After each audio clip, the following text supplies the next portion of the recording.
In this video, I'm gonna talk about how to make a sheet selector. So the sample data I will be using is the coffee chain.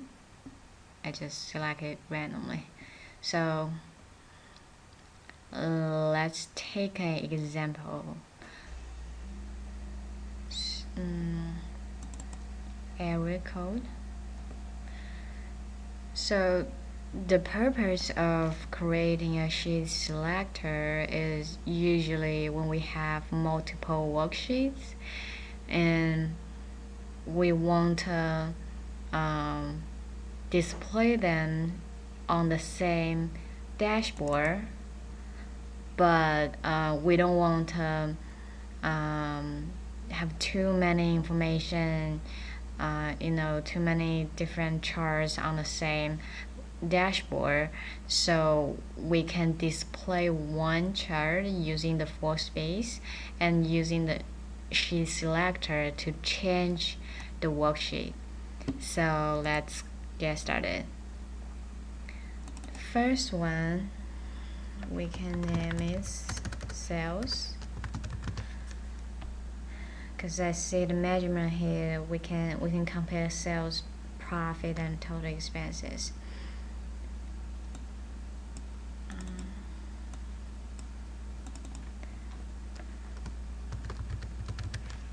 This is just an example, so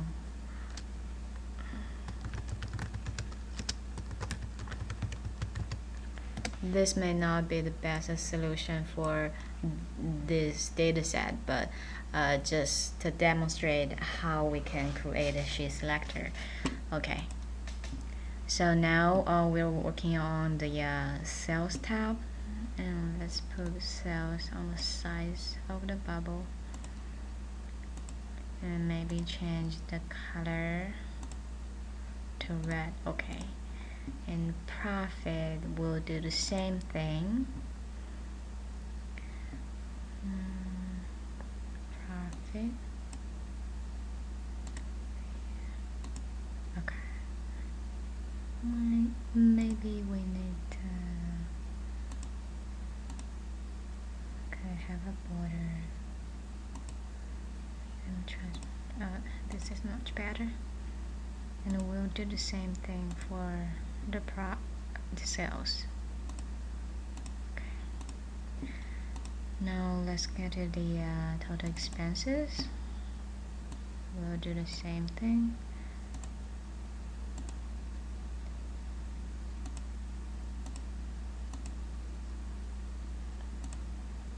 Darker and larger.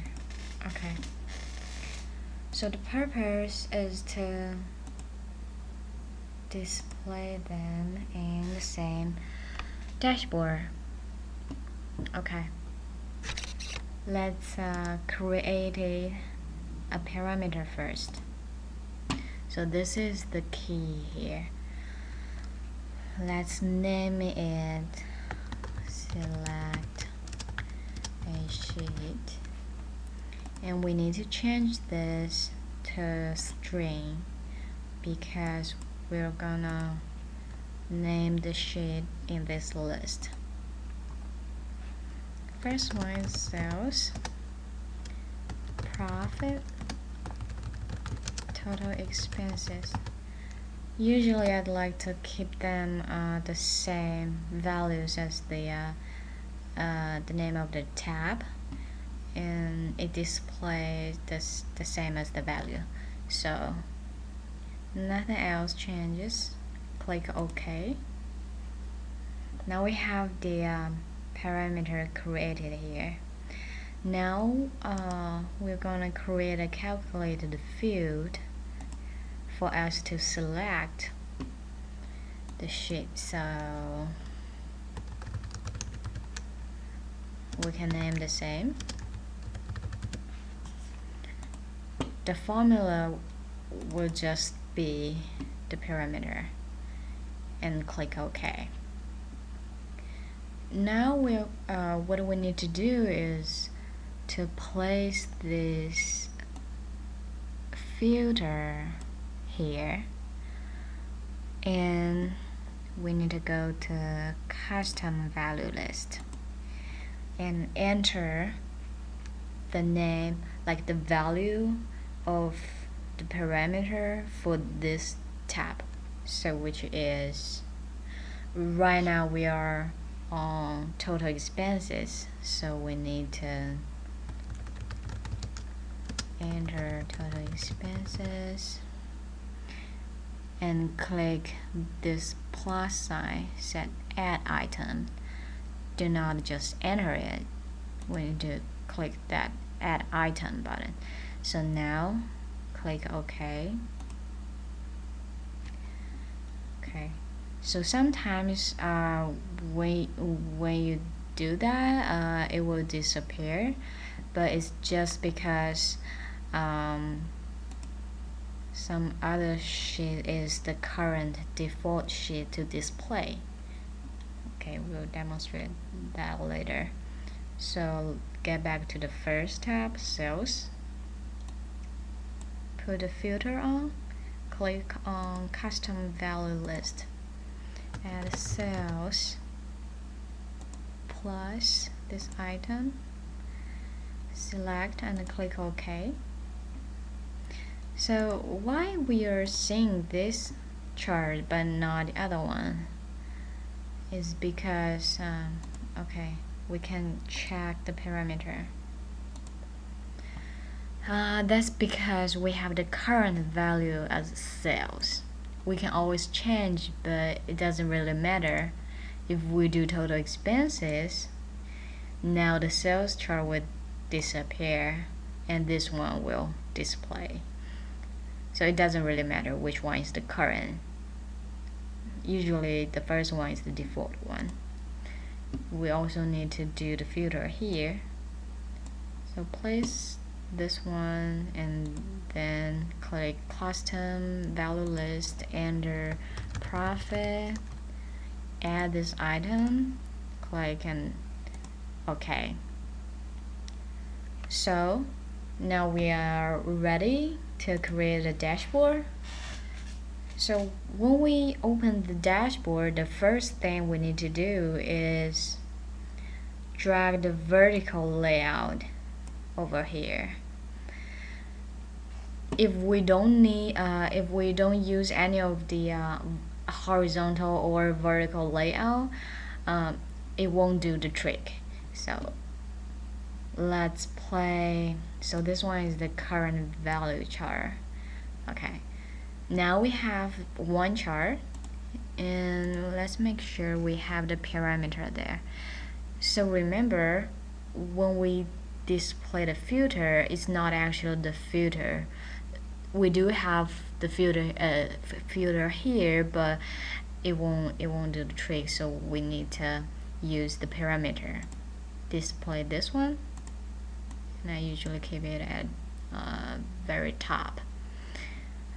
And then let's put other ones there. So actually, let me scroll down to the bottom. Usually I will make sure it the gray part points to the bottom. Okay, sometimes it changes, but don't worry. Let's go to this one, select the layout for the sales chart and uncheck title. Now it's good. And then let's do it for the profit. So do the same, uncheck title for profit. And what we also need to do is uncheck title for the first chart for total expenses we have here. So when we have a horizontal or vertical layout, what it does, if we hide the title, it will look like just one chart and squeeze out the other ones. But if we use blank, it won't do the trick.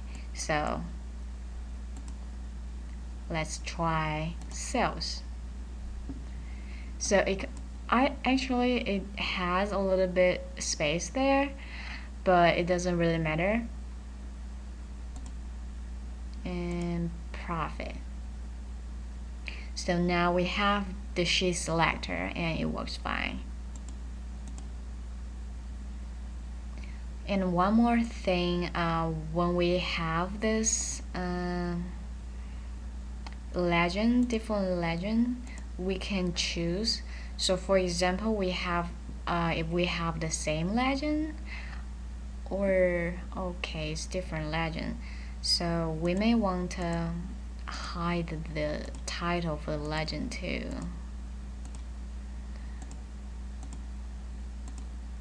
So we can do that. When we switch to sales, it displays for the sales. So it's probably better to filter out the no values, otherwise it will display here. And the other thing is, if we got other filters, we can also click the current sheet and choose which filter to display here. Okay, so that's it.